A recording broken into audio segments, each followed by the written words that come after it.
Shalom, selamat malam Bapak Ibu Saudara Jemaat GPIB Sejahtera Jakarta. Semoga dalam keadaan sehat selalu dan semoga kita di dalam lindungan Tuhan semata. Pada malam hari ini kita akan melanjutkan pembacaan Alkitab kita yang terdapat di dalam Injil Markus pasal yang ketiga sampai dengan pasal yang keempat. Sebelum kita membaca Alkitab, mari kita berdoa. Bapa yang baik yang kami kenal di dalam nama Tuhan Yesus, selamat malam Bapa. Terima kasih atas penyertaan Tuhan sepanjang kehidupan kami sampai hari ini.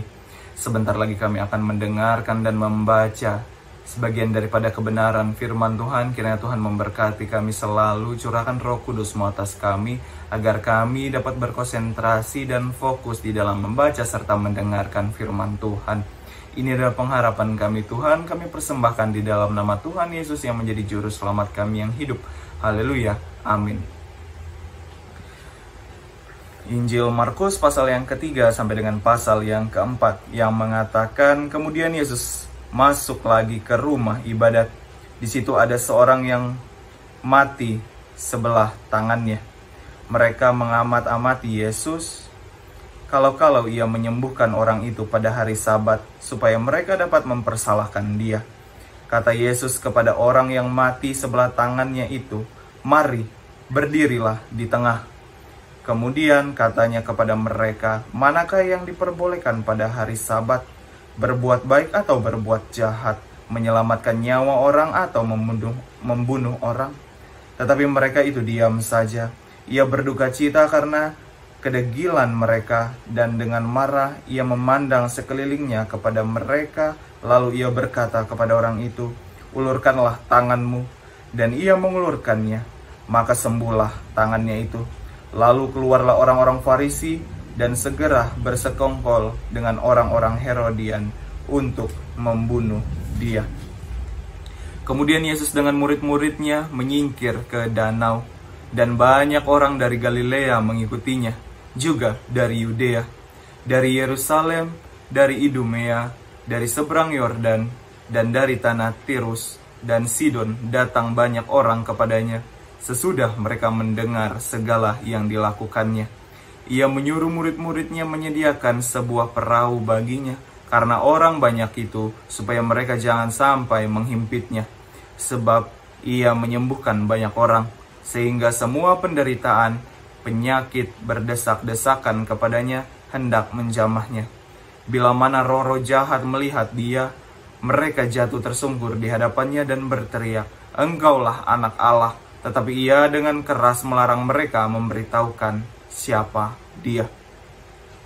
Kemudian naiklah Yesus ke atas bukit, ia memanggil orang-orang yang dikehendakinya, dan mereka pun datang kepadanya. Ia menetapkan 12 orang untuk menyertai dia, dan untuk diutusnya memberitakan Injil, dan diberinya kuasa untuk mengusir setan. Ke-12 orang yang ditetapkannya itu ialah Simon yang diberi nama Petrus, Yakobus anak Zebedius, Yohanes saudara Yakobus, yang keduanya diberinya nama Boanerges, yang berarti anak-anak guru. Selanjutnya Andreas, Filipus, Bartolomeus, Matius, Thomas, Yakobus anak Alfeus, Tadeus, Simon orang Zelot, dan Yudas Iskariot yang mengkhianati dia.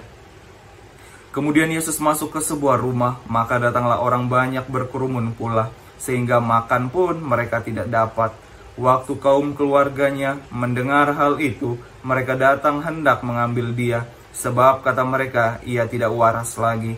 Dan ahli-ahli Taurat yang datang dari Yerusalem berkata, ia kerasukan Beelzebul, dan dengan penghulu setan ia mengusir setan. Yesus memanggil mereka, lalu berkata kepada mereka dalam perumpamaan, bagaimana iblis dapat mengusir iblis? Kalau suatu kerajaan terpecah-pecah, kerajaan itu tidak dapat bertahan. Dan jika suatu rumah tangga terpecah-pecah, rumah tangga itu tidak dapat bertahan. Kemudianlah juga kalau iblis berontak melawan dirinya sendiri, dan kalau ia terbagi-bagi, ia tidak dapat bertahan, melainkan sudahlah tiba kesudahannya. Tetapi tidak seorang pun dapat memasuki rumah seorang yang kuat untuk merampas harta bendanya, apabila tidak diikatnya dahulu orang kuat itu. Sesudah itu barulah dapat ia merampok rumah itu. Aku berkata kepadamu, sesungguhnya semua dosa dan hujat anak-anak manusia akan diampuni. Ya, semua hujat yang mereka ucapkan. Tetapi apabila seorang penghujat Roh Kudus, ia tidak mendapat ampun selama-lamanya, melainkan bersalah karena berbuat dosa kekal.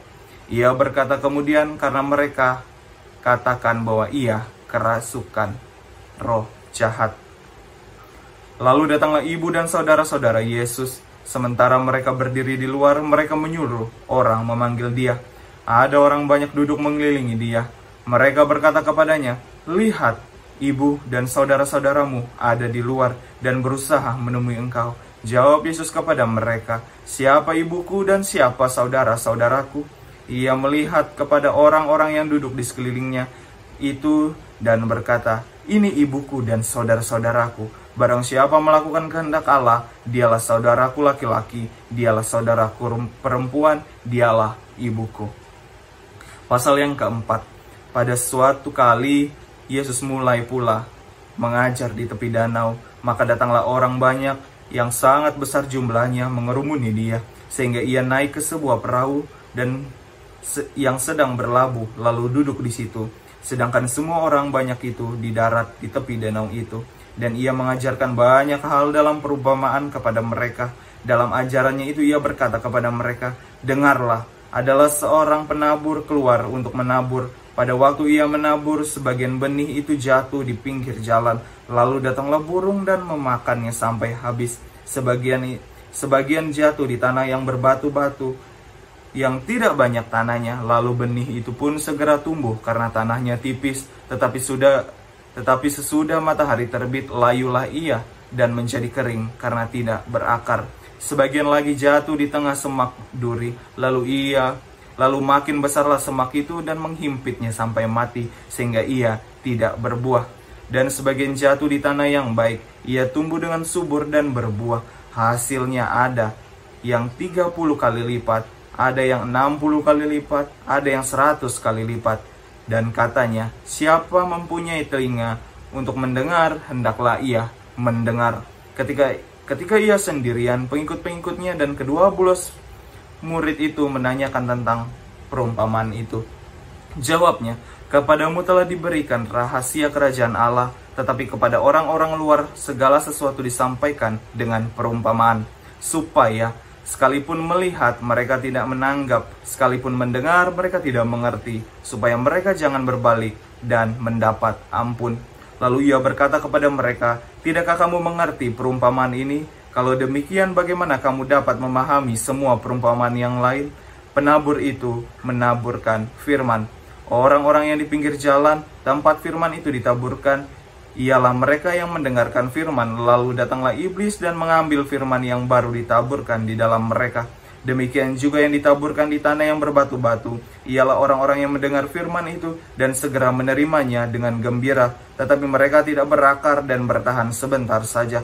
Apabila kemudian datang penindasan atau penganiayaan karena firman itu, mereka segera murtad. Dan yang lain ialah yang ditaburkan di tengah semak duri. Itulah yang mendengarkan firman itu, lalu kekhawatiran dunia ini dan tipu daya kekayaan dan keinginan-keinginan akan hal yang lain masuklah mengimpit firman itu sehingga tidak berbuah. Dan akhirnya yang ditaburkan di tanah yang baik ialah yang mendengarkan dan menyambut firman itu lalu berbuah.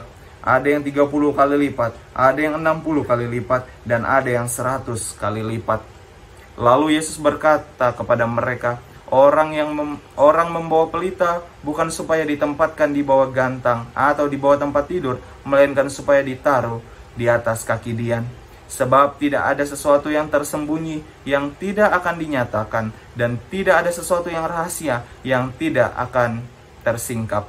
Barang siapa mempunyai telinga untuk mendengar, hendaklah ia mendengar.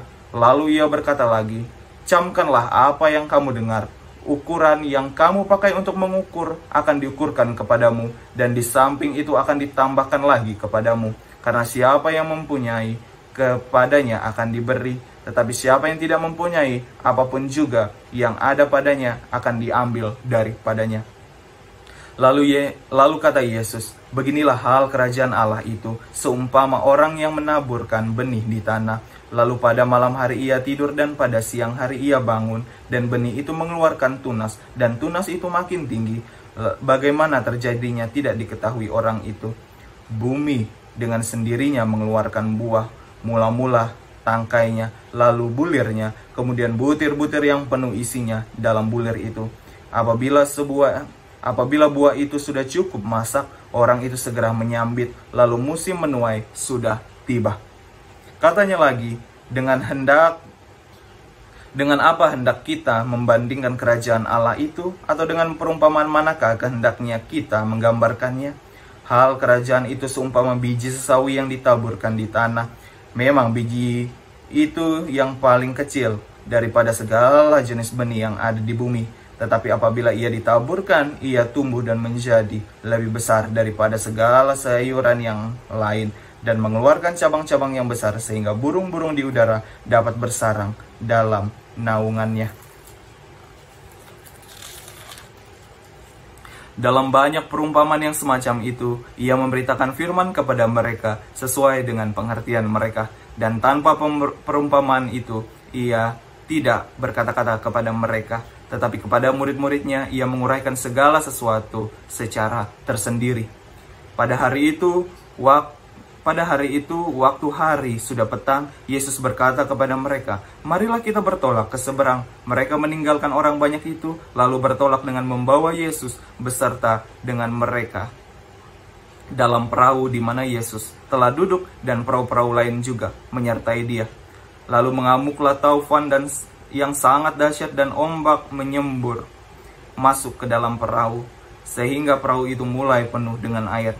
Pada waktu itu, Yesus sedang tidur di buritan di sebuah tilam.